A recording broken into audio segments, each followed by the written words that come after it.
Welcome everyone to VFS virtual webinars for senior citizens and their caregivers. So good morning.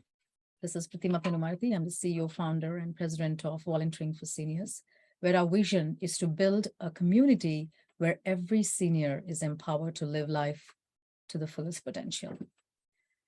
We here at VFS are guided by our core values, which are compassion, service, volunteerism, good stewardship, and diversity.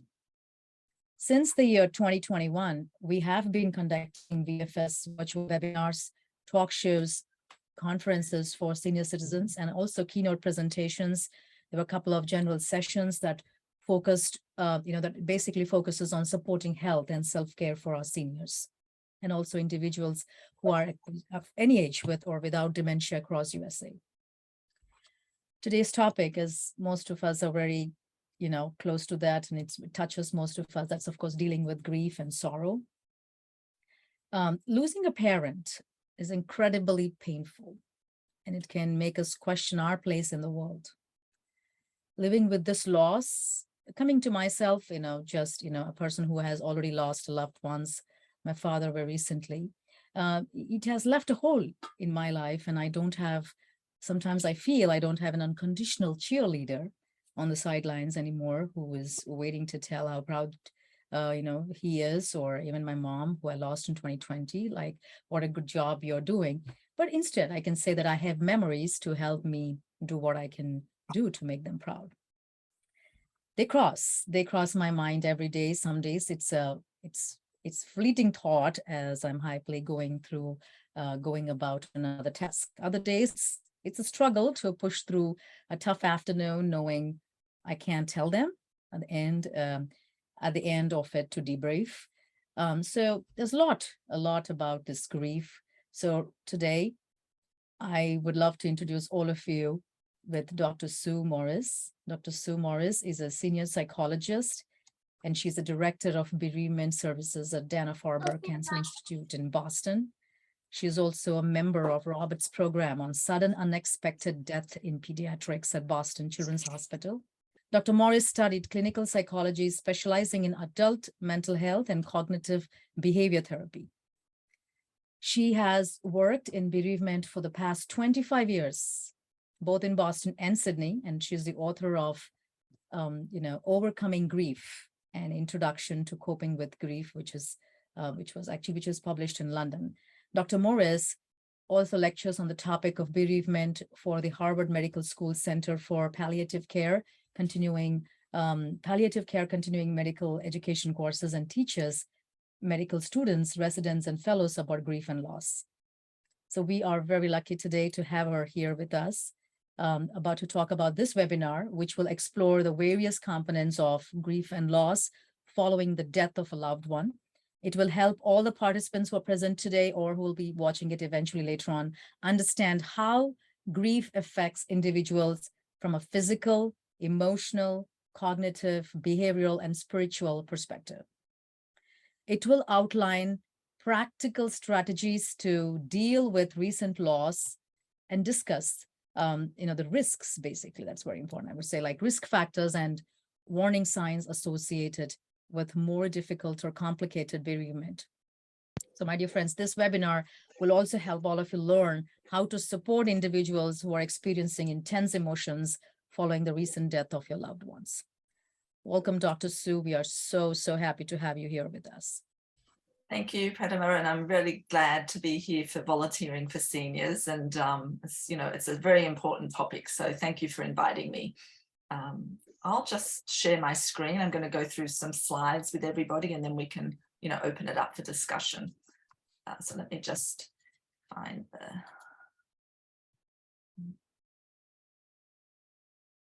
Okay. All right. Well, thank you very much. And so I'm going to be talking about grief and loss in relation to the death of a loved one today. And I'll just, as Pratima said, I do receive author royalties for my 2 books. I just want to make sure that's known. And also just to highlight it, that if someone in your life has recently died, some of this content may be, somewhat upsetting. So just to be careful of that. So we're going to talk about the nature of grief from a psychological perspective, think about the risk factors for a difficult or complicated bereavement, and then I'm going to outline at least kind of 3 practical strategies, and probably more strategies than 3, but to help people who are very early in their bereavement. So as you've probably guessed, I'm from Sydney, Australia. I just put that up there. Often people wonder whether I'm from England. So I'm just letting everybody know that my accent is Australian. And on a day like today, which is freezing here in Boston, I am kind of thinking a little bit about how it's summer at the moment in Australia. But I've been in Boston probably for about the last 20 years. So it really kind of is my second home. So I'm going to talk about grief now, just from a psychological perspective, and just to put it in context, the American Psychological Association defines grief as the anguish experienced after significant loss, usually the death of a beloved person. And I've highlighted the word anguish because when I meet people who are usually very much in the very first months of their bereavement, it does feel like there's some kind of quality that is really difficult, and it's got something to do with, maybe feeling a little kind of tormented in some way. So it's really important to try to describe what grief is, even though I don't think in our English language we have a lot of words that really adequately describe the feelings. But grief reactions can also be associated with other losses, not just death.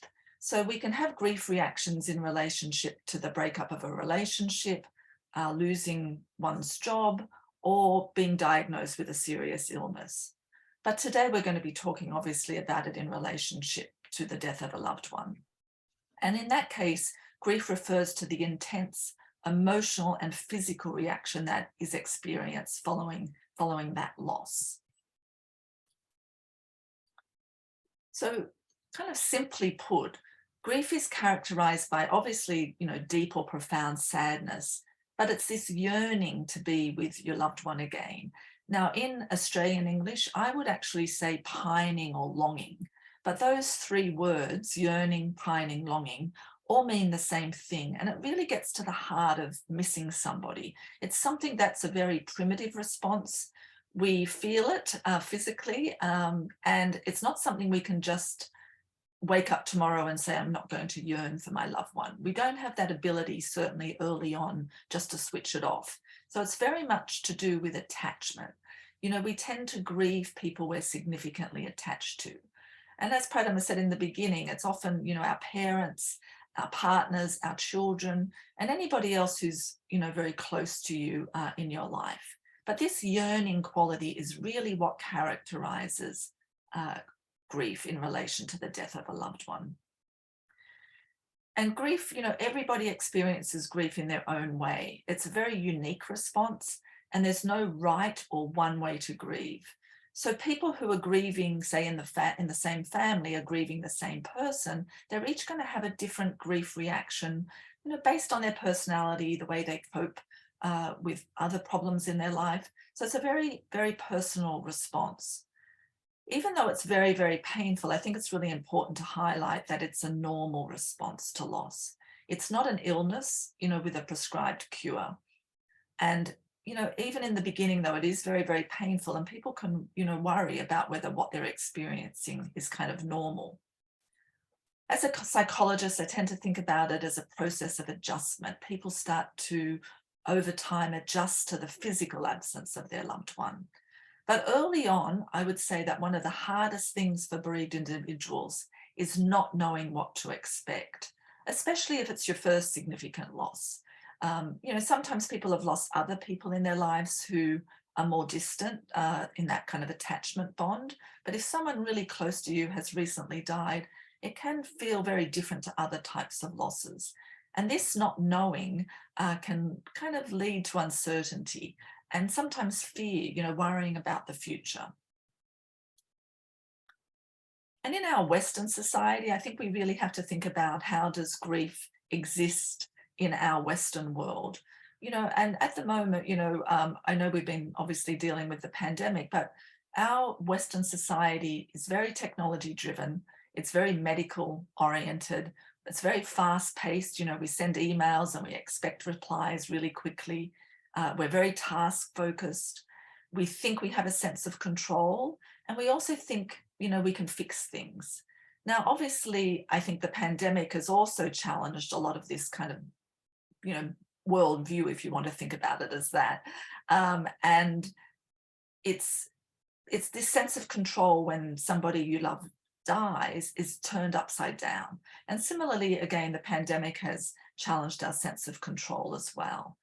So when I meet people for the first time, and, prior to the pandemic, people would come back into the hospital at the Dana-Farber in Boston to meet with me. Now I, meet with people on Zoom. But when people would come back, often the first time, a couple of months after their loved one had died, they'd often say, I thought I'd be better by now.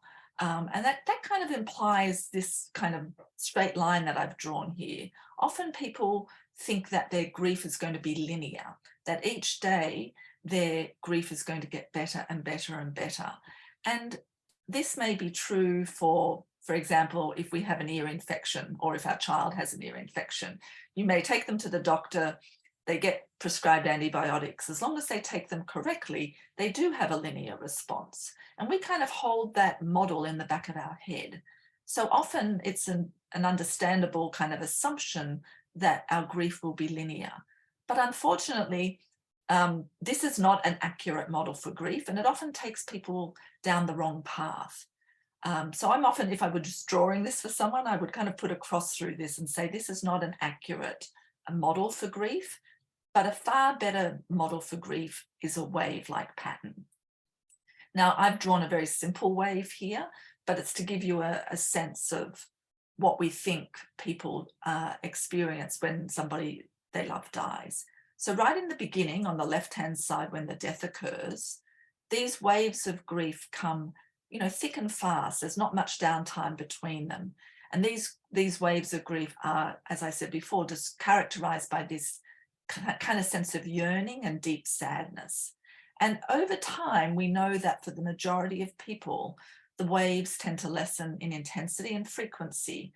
And you can see as you get closer to that first anniversary, they tend to trend up again, because what we tend to do is we mark time, we process information by saying, well, this time last year we were doing this, or this time last year we were doing that. So often as people get closer to that first anniversary, they're revisiting what happened the year prior. So the waves can become larger then. They're probably not as raw though. I tend to say that grief can be very raw in the beginning. In the first weeks and months, grief is very, very raw and very, very painful. But overall, this wave-like pattern is a good model.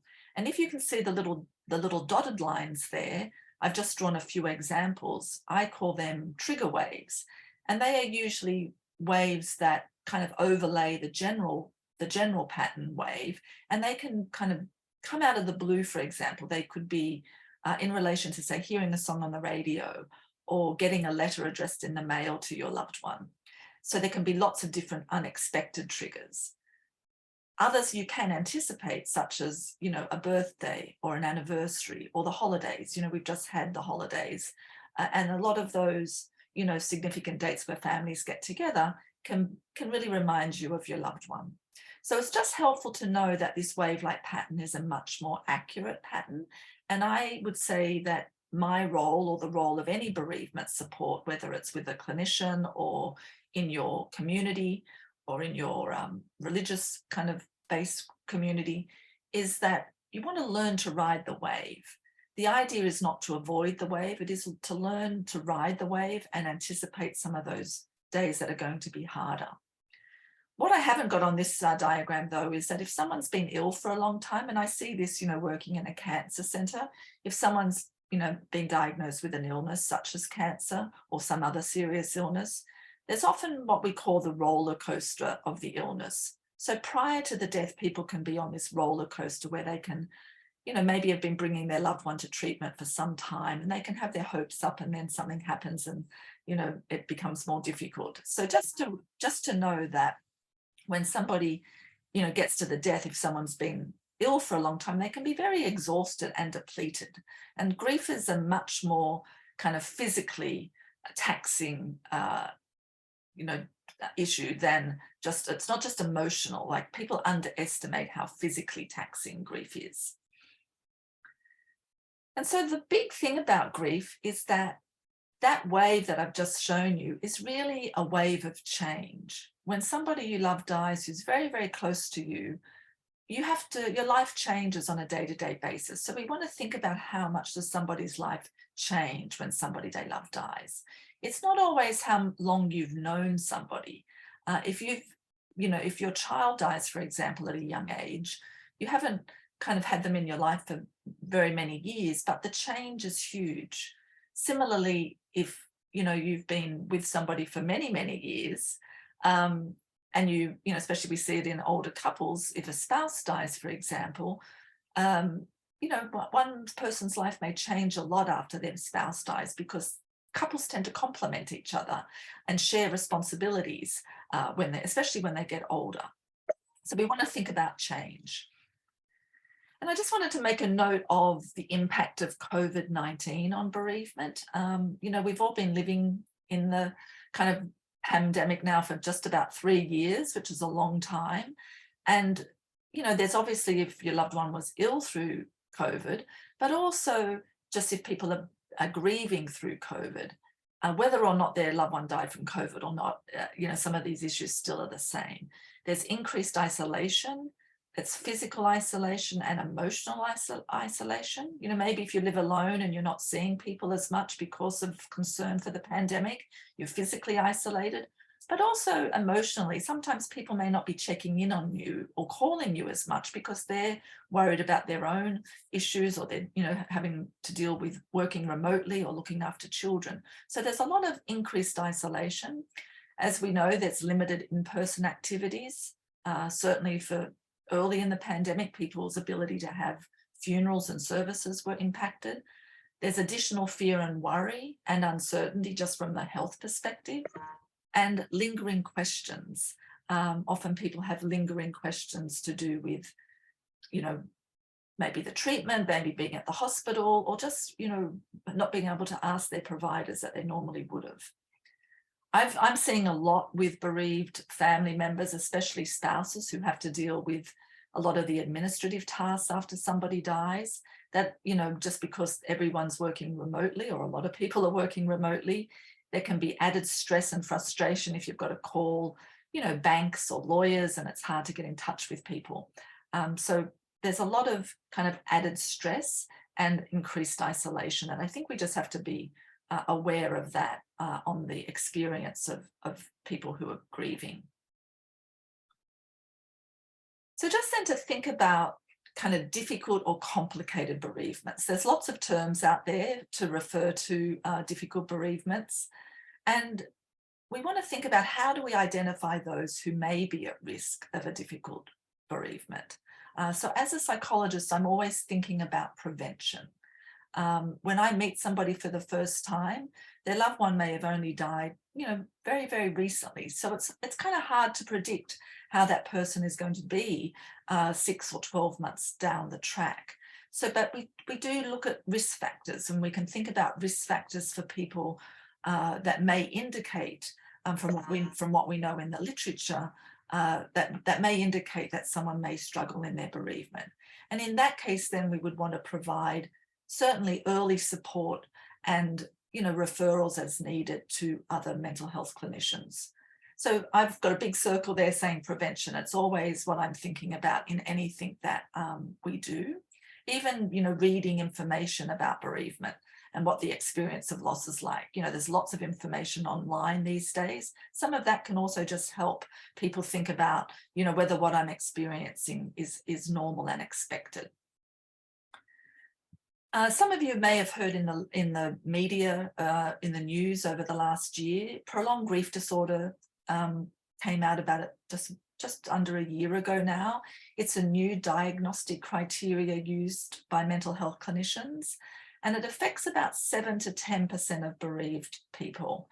Now, researchers have been studying this for decades, but it's a new kind of category that mental health clinicians are using when they try to diagnose different issues people may be dealing with. But the criteria is that you can only diagnose somebody with prolonged grief disorder 12 months after the death of a loved one. And, you know, obviously 12 months is a long time to be struggling, which is why we want to think about getting in, helping people with support very early on. There's strict criteria about it. And, you know, usually psychologists, psychiatrists, doctors would be, you know, the ones diagnosing somebody with it. But it really is an intense longing for the person who died and a preoccupation with them to a significant degree. And this causes a lot of distress, which causes significant impairment in everyday functioning, whether it's going to work, you know, activities of, you know, daily life. But it is this very much, there's strict criteria and it's significant impairment. I thought it was just important to mention that. And it doesn't mean that if somebody's still sad at 12 months after their loved ones died, that they have prolonged grief disorder. It doesn't mean that at all. It's very normal to still feel sad and miss your loved one or your person at 12 months. But just to kind of be aware that you may have heard of that in the literature. And this kind of fits then with this public health model that I just wanted to show. I like to show some of the students that I teach this kind of model, because I think it helps us understand that, you know, grief is this normal response after the death of a loved one. And if you can see in the bottom section of the pyramid there, it's estimated that about 60% of people are considered at low risk for having a difficult bereavement, and that the majority of them will kind of manage their grief, cope with their grief with the support of family and friends. And then somewhere in the middle, there's about 30% of people who may be, you know, considered a moderate risk, and they may be in need of more additional support, whether it's peer support, volunteer-led groups, maybe through their religious kind of associations. And then probably about, you know, that 7 to 10% are in the top part of the pyramid, which would be considered a high risk for a difficult bereavement. And they may be at risk of, you know, complex grief issues. And they would certainly, I would think, need some kind of referral to a mental health kind of clinician. Again, within this kind of framework of prevention. So then what are the risk factors? You may be wondering, well, what are the risk factors? And as I said before, everybody's different, and it's very hard to predict, you know, very early on who's going to be having a difficult, you know, reaction along, you know, months afterwards. But these are some of the things that give clinicians some idea. If somebody's had a history of psychiatric disorders throughout their life, especially like a serious major depression or maybe substance use, that could be considered a risk, and I would certainly encourage them to meet with their providers if they've suffered the death of a loved one. Lack of or poor social support is another risk factor. And that kind of, because that isolation factor is really important. So if somebody already has limited support, maybe they live alone, they're very isolated, we'd be worried about that given how then more isolating grief is. Other stresses in someone's life, whether it's financial difficulties, their own health issues. Sometimes if somebody's been caring for somebody for a long time, they may have had to stop working. So there's other stresses that people are experiencing. And then, you know, just obviously there is what I talked about a little bit before about the impact of the pandemic. You know, if people have been, you know, homeschooling their kids or, you know, helping children with remote learning, things like that, they may not have been able to kind of look after somebody in the same way. And that's a lot of extra stress. Other losses, if somebody's had a lot of loss in their life, that can also, you know, one loss can trigger another one. Lack of preparation for a death, an unexpected diagnosis, a sudden death or a traumatic death.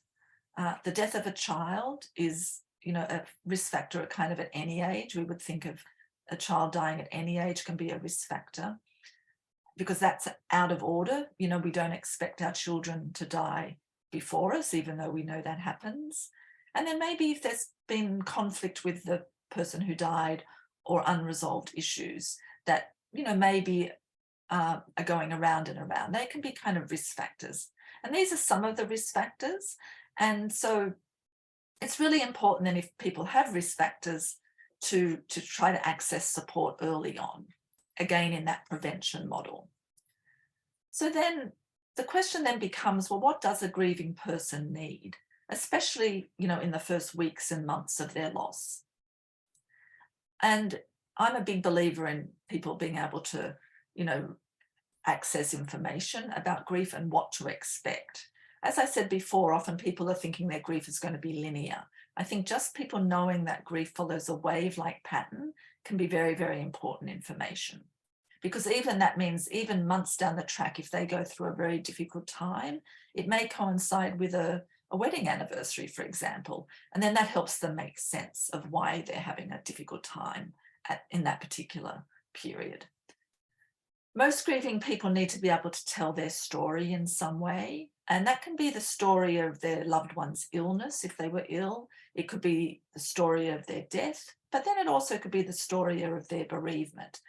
And being able to tell their story, I'm not sure we have a lot of places for that. I think people are able to tell their story early in their grief, but soon after, as other people's lives go back to normal, often people worry that they're going to burden their loved ones or their friends if they talk too much about it.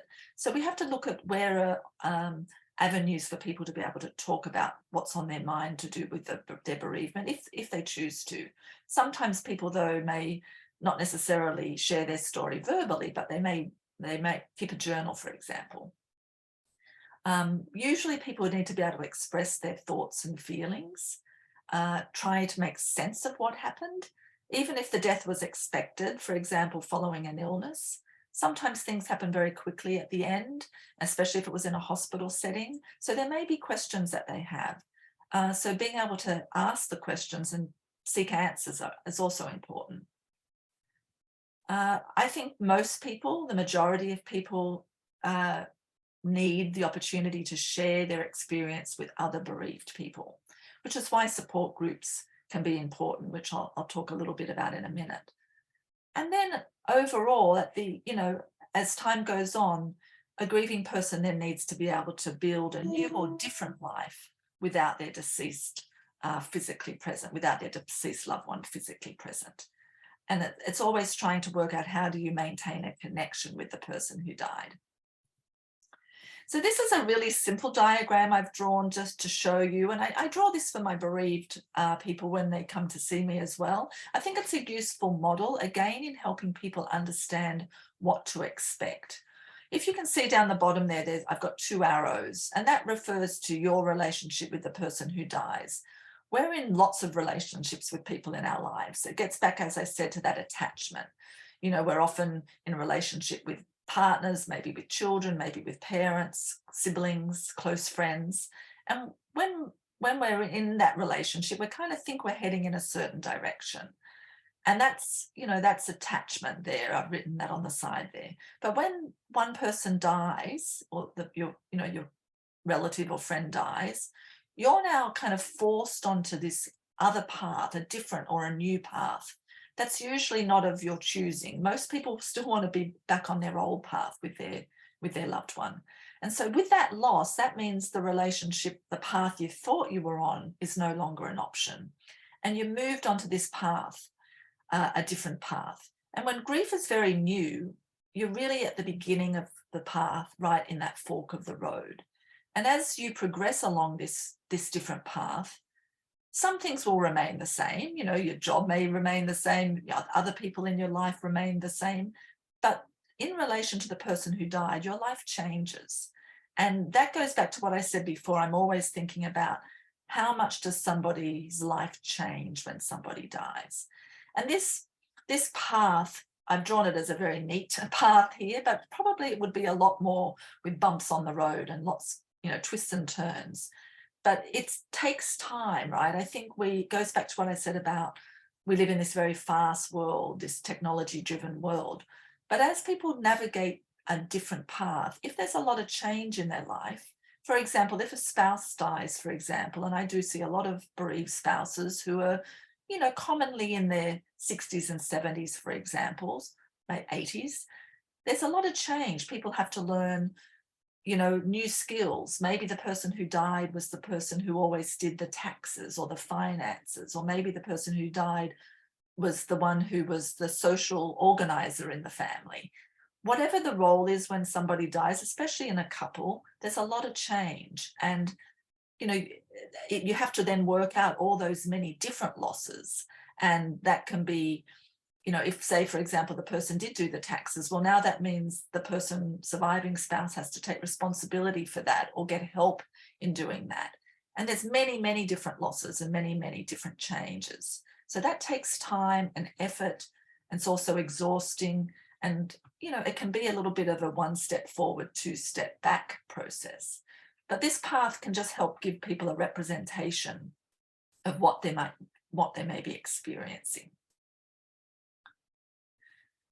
So then what helps in the initial weeks and months? I think, this goes back to, grief is very, very painful, especially in the early weeks and months. And whilst we can't fix it, there's nothing that anybody can do to fix it. And as I said early on, I see very much my role when meeting people is to help them ride the wave. What do we think helps people early on? And I've drawn a toolbox there as a little bit of a cartoon diagram there, but I think a toolbox is a really good concept. We want to put different tools in your toolbox. So if someone you love has recently died, think about what's in your toolbox and building a toolbox. And there tends to be three main categories that happen to start with S. So 3 S's. And the first one is very early on, people benefit from having structure and routine in their daily life. It can be very, very simple in those early days. It may just be getting out of bed, having a shower, having breakfast, and going for a walk, for example. It may also then be, thinking I need to call the bank today. That's my one thing I'm going to do. So having structure and routine helps. When people do go back to work, if they are working, that can be helpful because that again is structure. They're used to working. They may not be able to kind of work at their full capacity, but that structure can really help that wave in the early days. Self-care is the second S. Very, very big umbrella term, but self-care refers to lots of different things. And it gets back to how kind of physically stressful grief is, as well as how emotionally stressful grief is.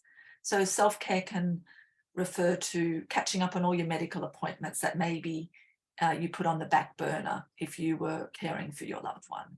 I think everybody here has probably put some of their medical appointments on the back burner during the pandemic over the last few years. So really catching up on your appointments. But beyond kind of medical appointments, I really think of self-care with grief as paying attention to kind of getting outside, well, not today because it's freezing, but some kind of outdoor activities, exercise. Doesn't have to be your full-on exercise program, but just being active, moving, getting outside in nature.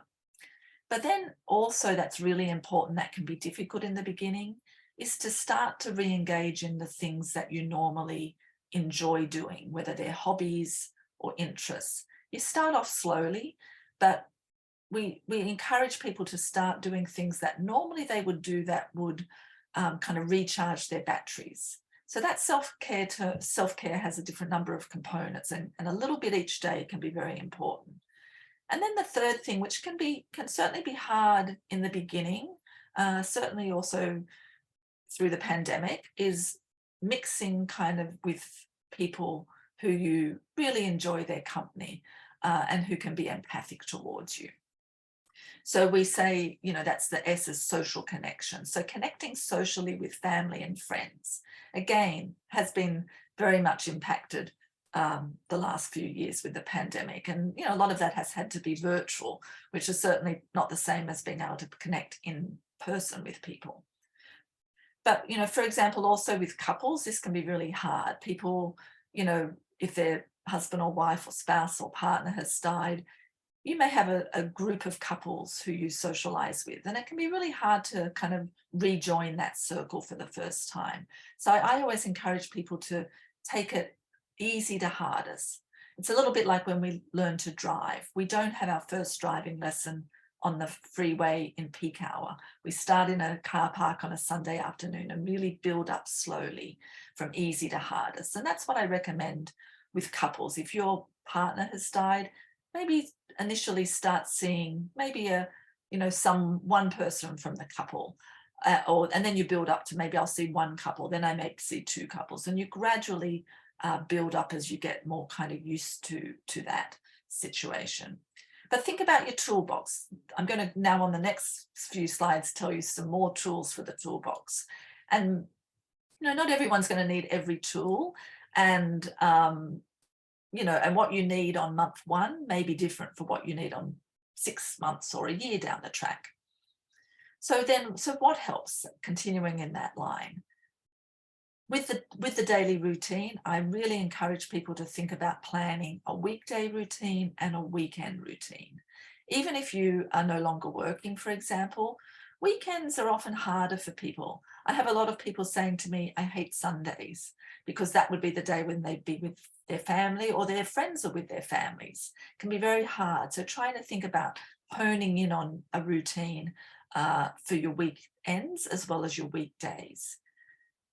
Having realistic expectations of progress, making sure you're not putting too much pressure on that you should be kind of better by now. And that gets back to that wave-like pattern I showed you.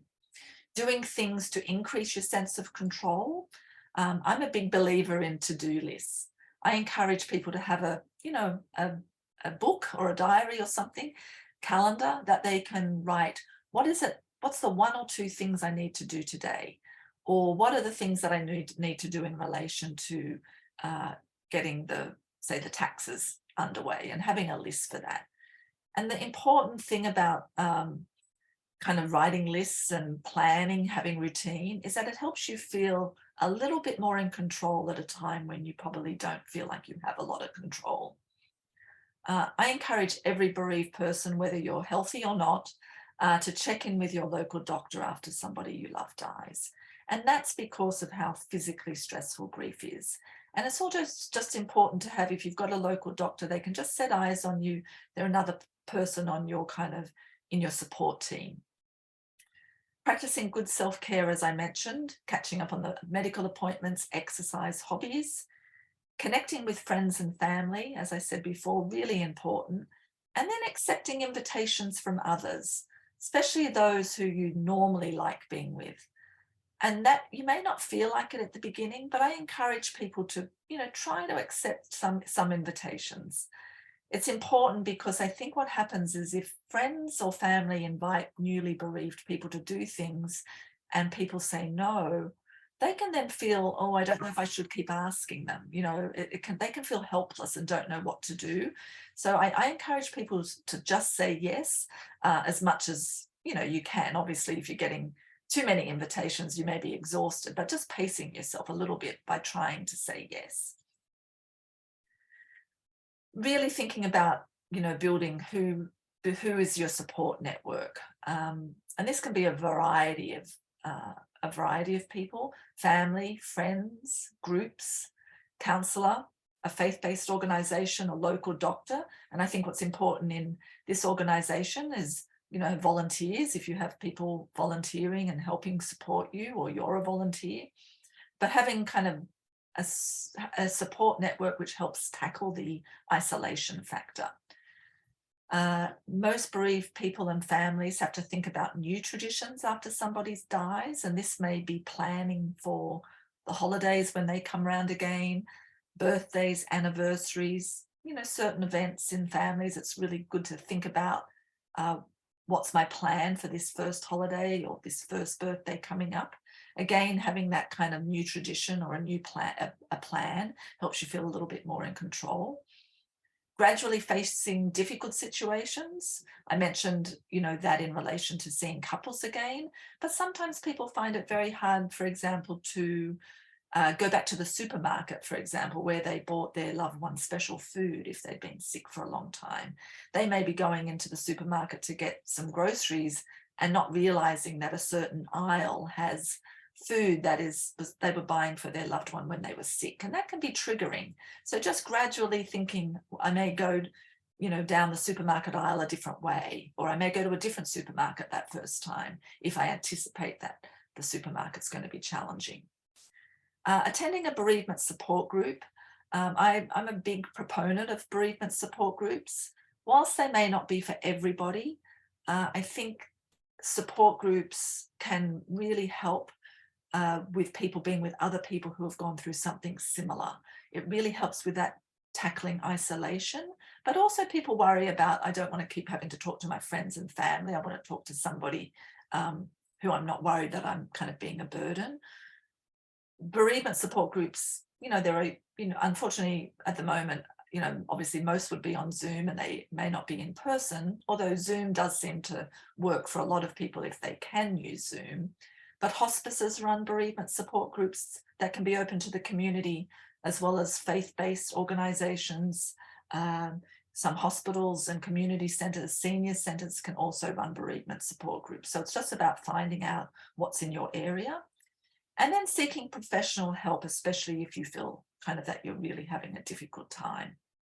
So the question I would pose for everybody here, if you have had a recent loss, is to spend a few moments obviously a little later and think about who's on your team, because that's a really important part. And if you don't have many people on your team, you've got to think about, how do I add people to my team? And professional help, I think, is a really, important thing to kind of keep in mind, especially if you feel stuck.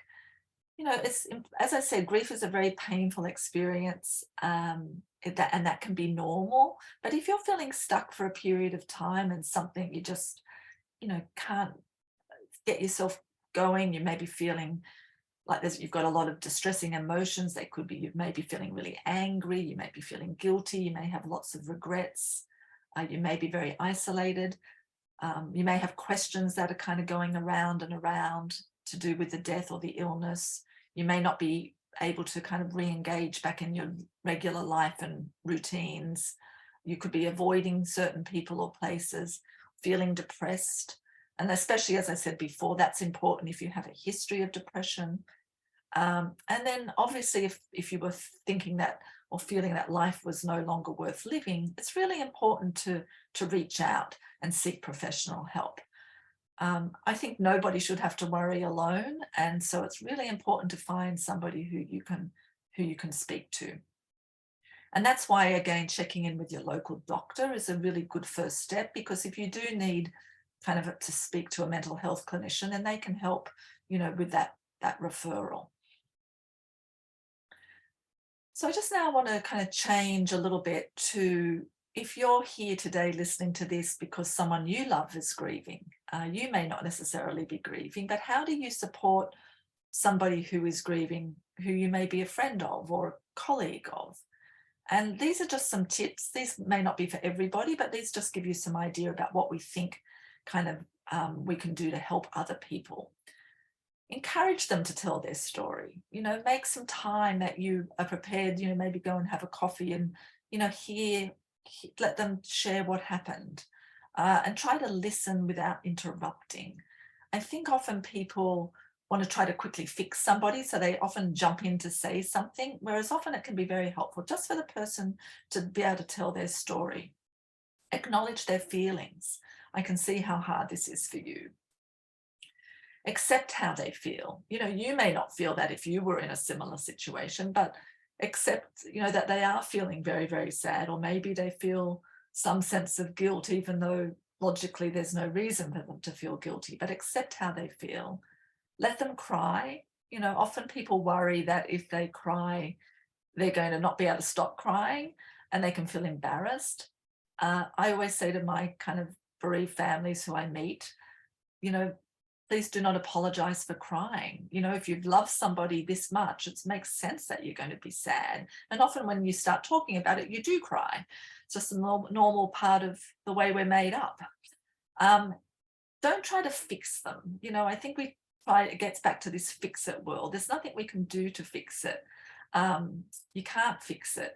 And don't also tell them what to do. Some people say, oh, you must do this, or, especially around, say, whether they should sort through somebody's belongings, for example.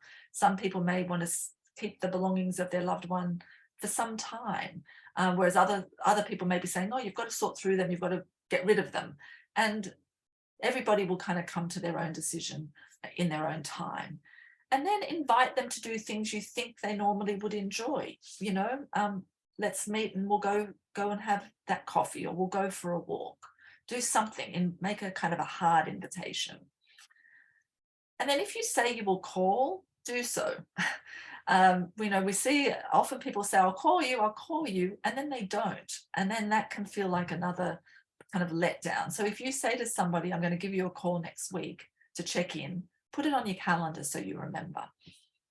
And then offer very specific practical help, such as help with shopping or meals, especially in the beginning. I'm going to bring dinner for you next Tuesday night.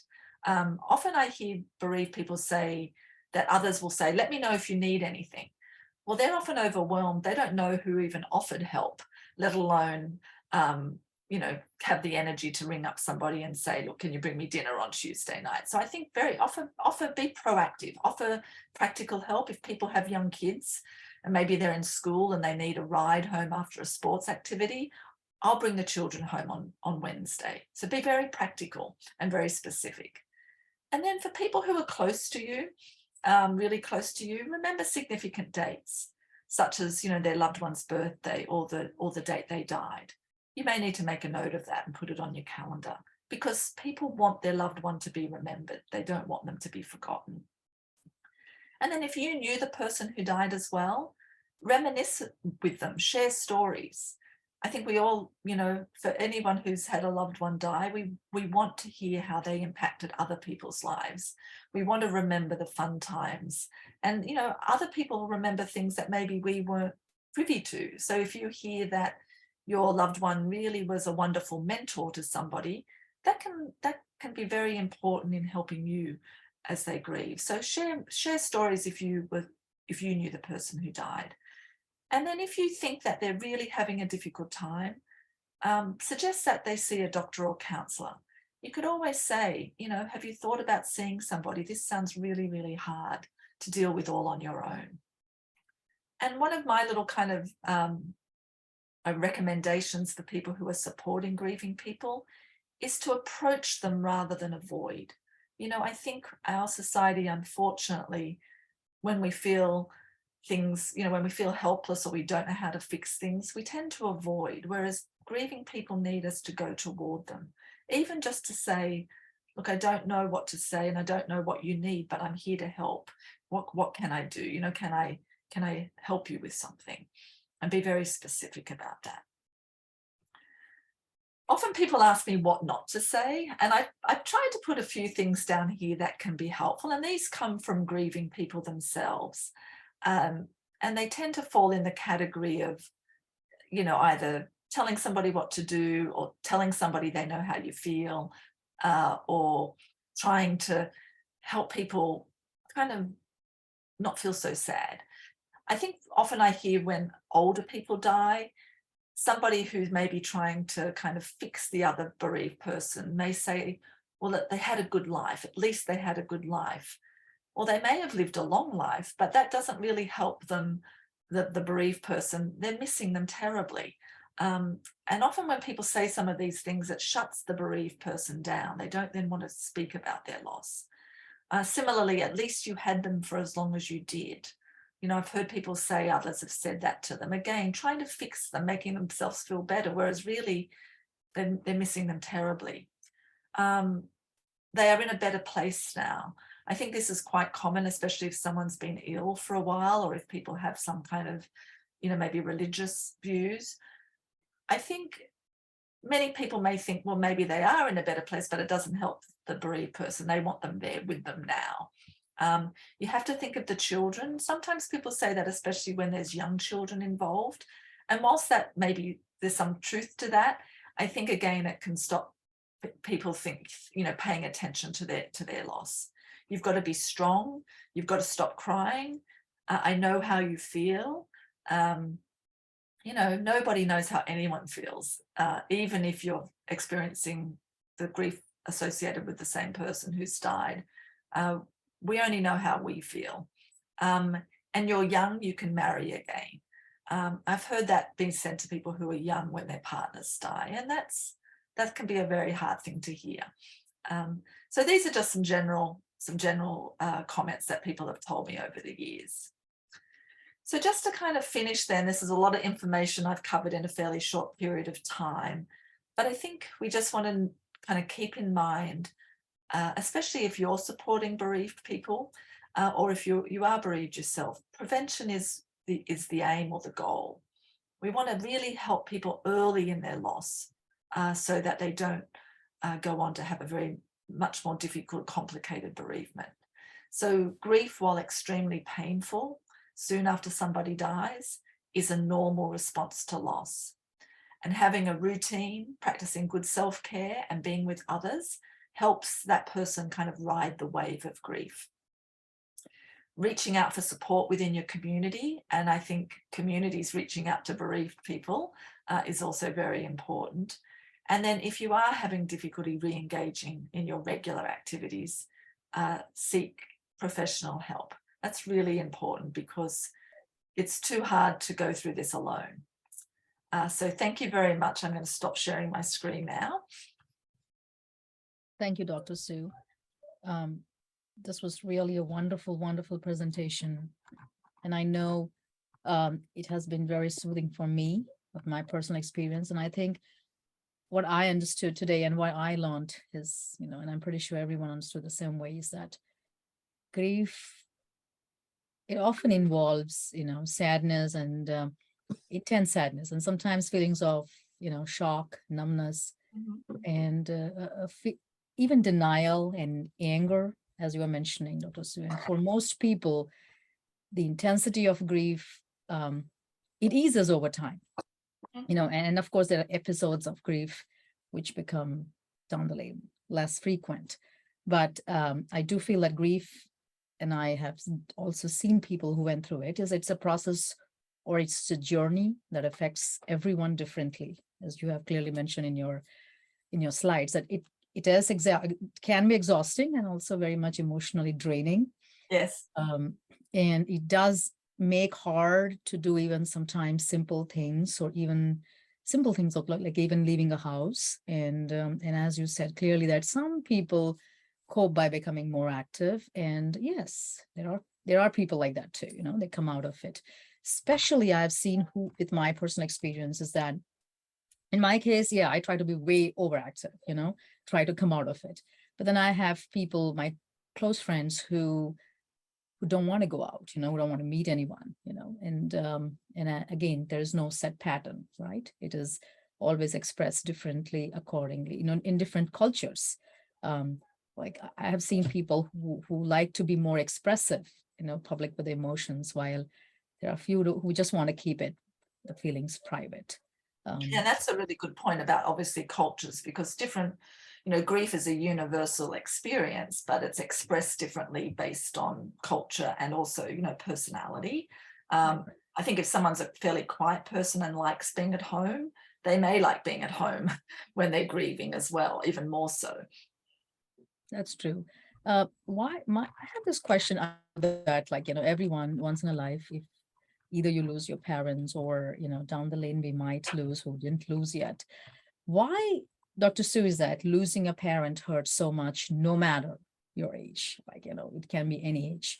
It hurts a lot. I mean, I know to some extent, but, could you please, let me know that part? Is it why it hurts so much, even though that particular parent, had a history of health issues, and the caregivers who are their family members have been with them for a long time, seen them going through all this thing, but still why it hurts so much?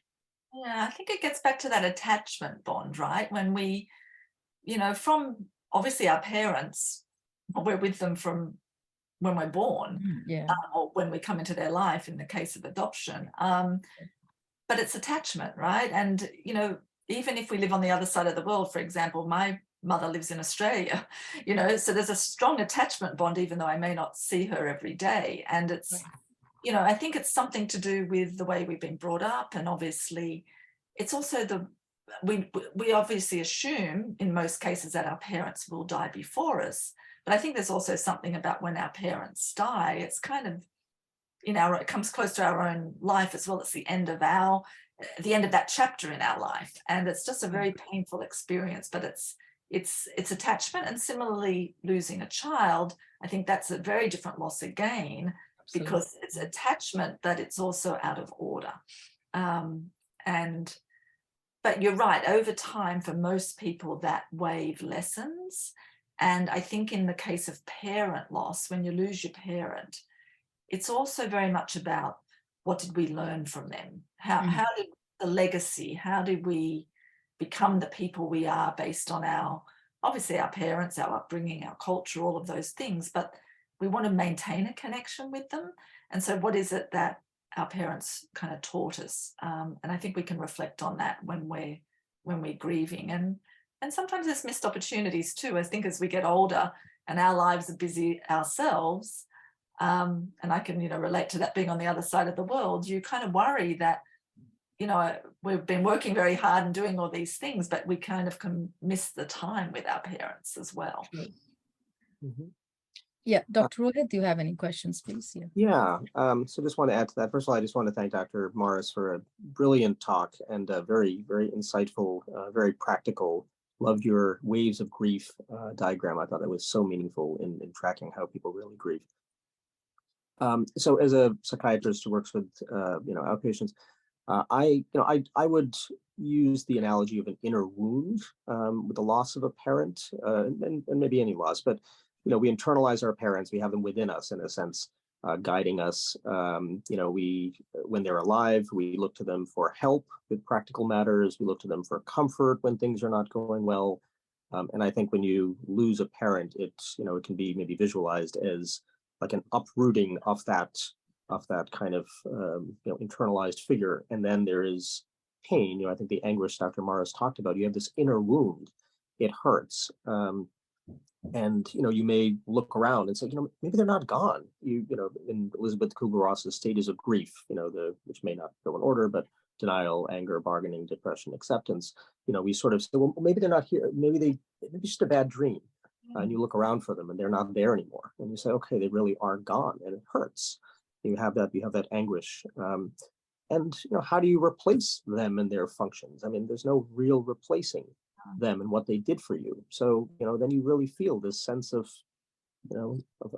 loss, and you have these waves of grief. So, I think what Dr. Morris said about making sure you stay connected, accepting invitations, I think all of that is just so important. And holding on to what they did give you. Yes. And I think your point there is, really important about that loss, that feeling of loss. We think about, decades ago, people might have been told they just had to, move on. Whereas now, in the bereavement world, we much more think about how do we help people integrate the loss.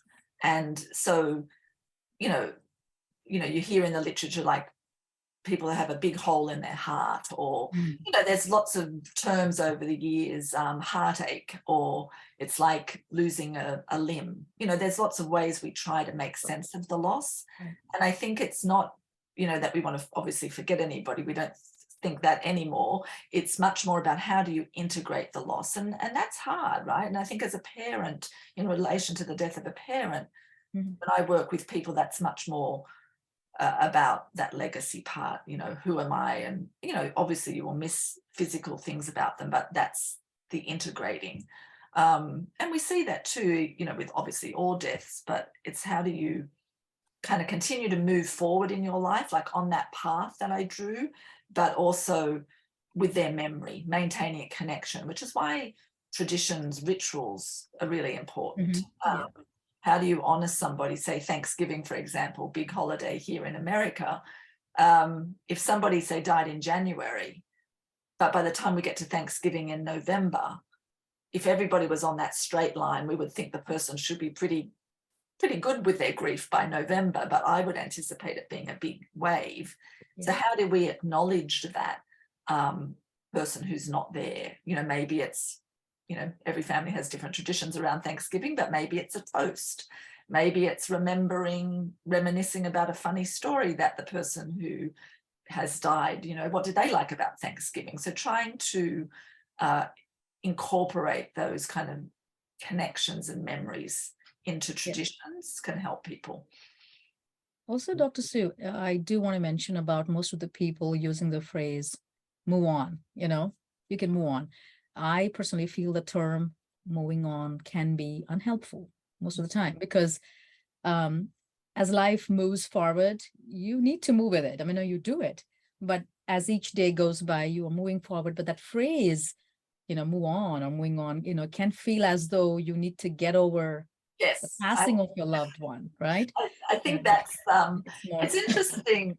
The English language, as I said in the beginning, doesn't have enough terms to describe the depth of grief. And then sometimes these terms can be kind of harsh. But yes, when people say move on, it does really mean something like you've just got to get over it. And a lot of my bereaved people would say move on sounds more like what you would say to somebody if their relationship ended. You've just got to move on from that, like somebody broke up with you. You've just got to move on from them. Whereas I think move forward is a better term because we are all moving forward. I mean, we're all moving forward. We can't stop that.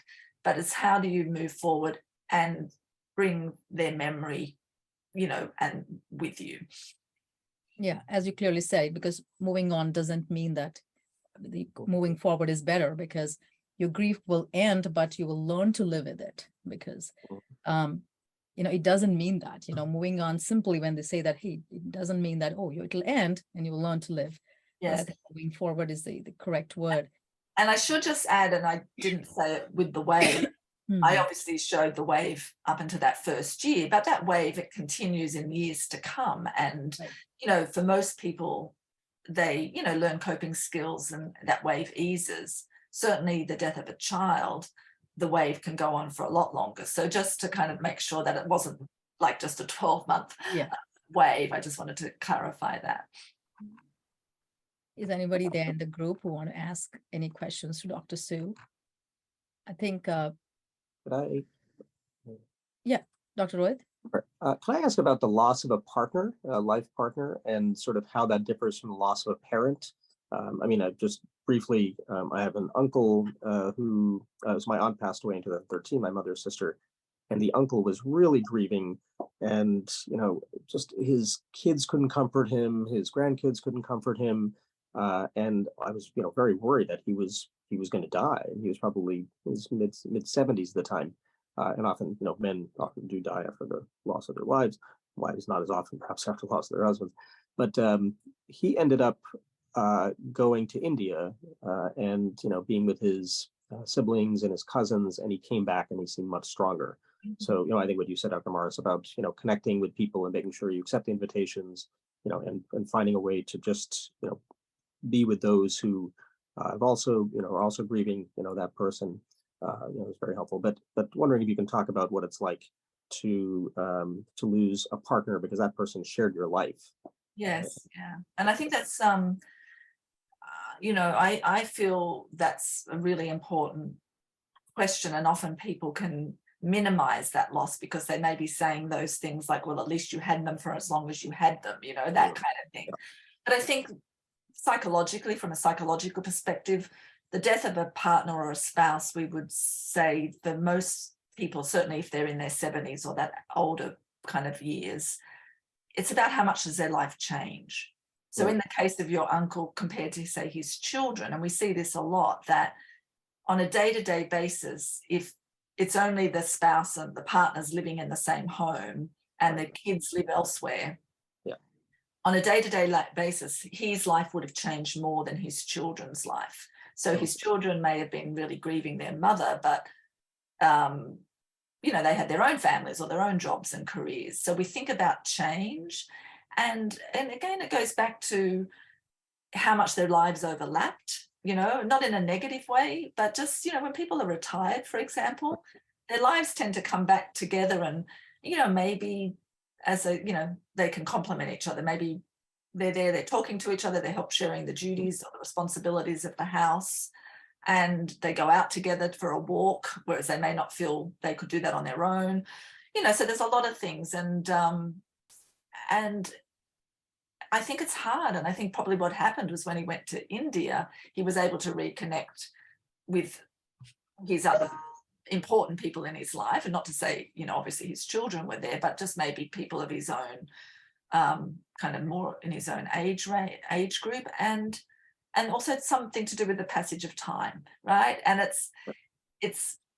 that old saying, time heals all wounds. I don't think that's quite accurate, but it's partially accurate. It's what you do in the time that helps. So when he went back to India, he was probably being, taken out, having lots, whereas when he was at home, it might have been, I just don't know if I've got the energy to get out. Right. That's right. So I think it kind of, that got him, like we think of it as, behavioral activation. He was activated to be more engaged. Right. And my aunt had done everything for him domestically. Yes. And I think when he went to India, I think his sisters did, and he felt taken care of in a similar way, and that may have eased the wound. And he said, okay, other people can take care of me, in a sense. That was helpful for him. And I think that's a very good point for people in more traditional roles who may be older in life. Like, I often see men whose wives did all those traditional, not every, I think it's changing as, the world's changing, but, even for women, they're traditionally, their husbands may have done more about the car and the outside snow stuff. And, that means that they're all new skills that somebody has to learn, and it can be overwhelming. And it's kind of gradual, right? He went to India, he was cared for, and then maybe when he came back, he was in a slightly different space, and maybe he was then able to, continue to kind of re-engage back in life. And as Dr. Rohit was mentioning, Dr. Sue, there is also part of guilt, which is connected always with the family caregiver who takes care of your loved ones. I've always seen that guilt there, whether it was my mom or my dad. And I think it goes with most of the people. Like, at least when Dr. Rohit was mentioning about his uncle who had the opportunity to go to India. Yes. It was a case like my dad, who had so many health issues, I was not able to take him to India. Where he wanted to see his siblings. So there's a big guilt, there's a big, and where I try to come out of it, because my dad was like, that's okay. I know it's hard, but it was so hard, that's something is, once in a while that, it comes as a wave. Yeah. And I think guilt, some level of guilt in the, the emotional sense that we're talking about, it kind of goes hand in hand with early grief. Often people say, I'm grieving, I'm very sad, and I'm also feeling somewhat guilty that now I can go on a trip or go away or go and see friends, whereas my loved one now is missing out and they can't. So often there's that guilt about, I can continue to live my life. And also, I should have done something different. I wished we'd done this. Why didn't we go to the doctor sooner? There can also be that kind of, which gets back to the anguish part, and why there may be no logic to any of it, but it's just why people need to be able to express these feelings, which can be hard to sit on. It's sometimes, but I really liked in your presentation where you really talked about self-care, because that's where I did a lot of myself while taking care of my mom and dad, because even after the loss, because that's very important, which you were talking in your presentation, Dr. Stu, because I think all of us will be able to process our grief, in a better way. And of course, they should not hide their feelings and thoughts and memories, and to just come out and talk about it. And that's a very good part of eating well and going, getting good sleep, which is hard for some time, which is very hard for me right now, especially getting enough sleep. And you don't get, I sometimes get very, very almost like 2 o'clock in the morning, and it does, because I know that, it takes some time for grief to slowly diminish.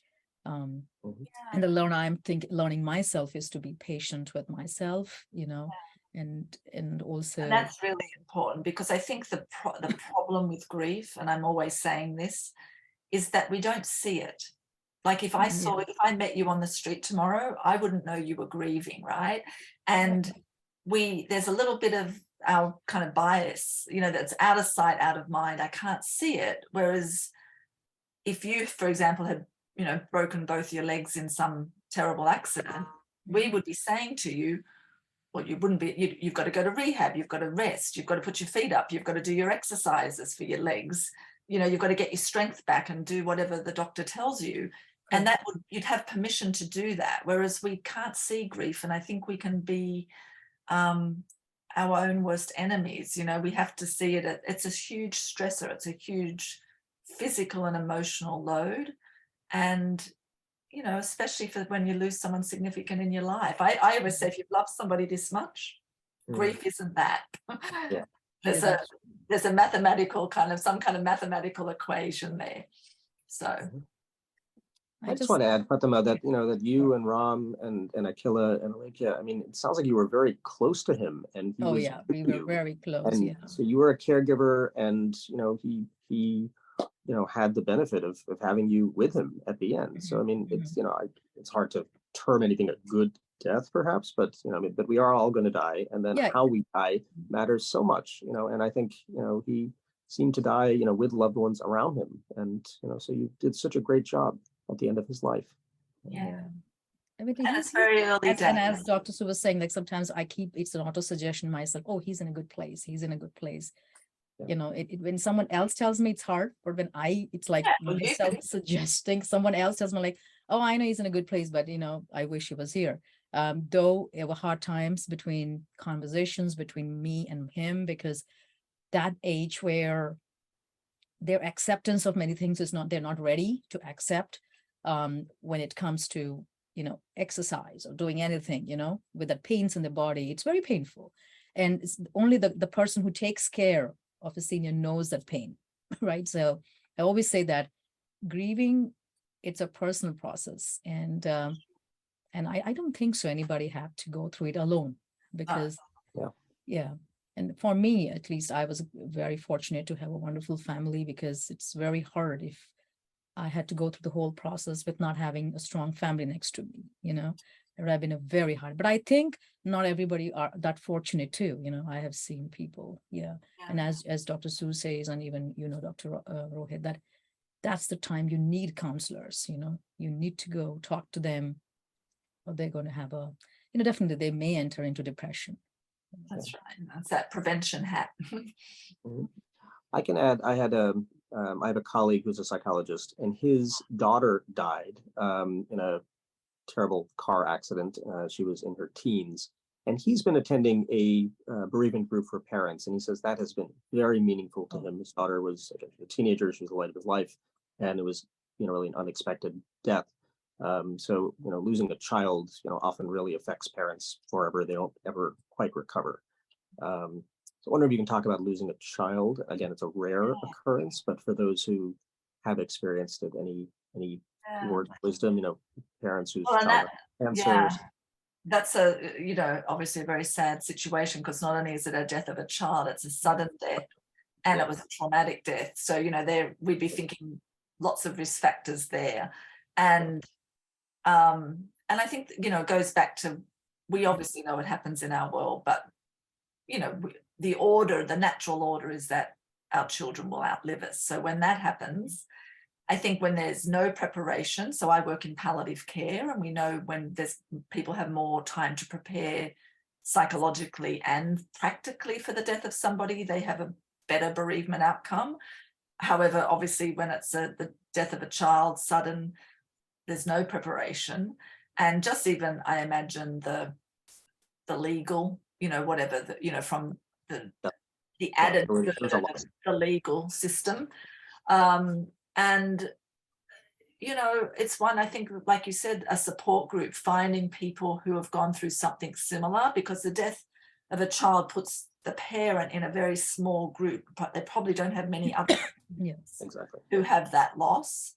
And so being with like the Compassionate Friends, for example, is an organization who that is for parents grieving the death of a child at any age from any cause of death.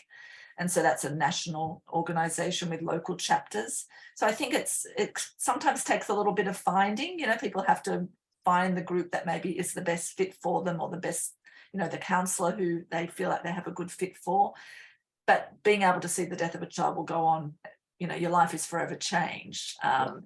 And I think what makes especially the death of a child at that age is not only what you lose, but it's the life they didn't get to live. Yes. So you kind of are grieving, at 18, child was probably getting ready to go to college and all of those normal milestones. So there's a lot of loss. And again, it gets back to a lot of change. But yes, definitely social support with other people, that support team is really important.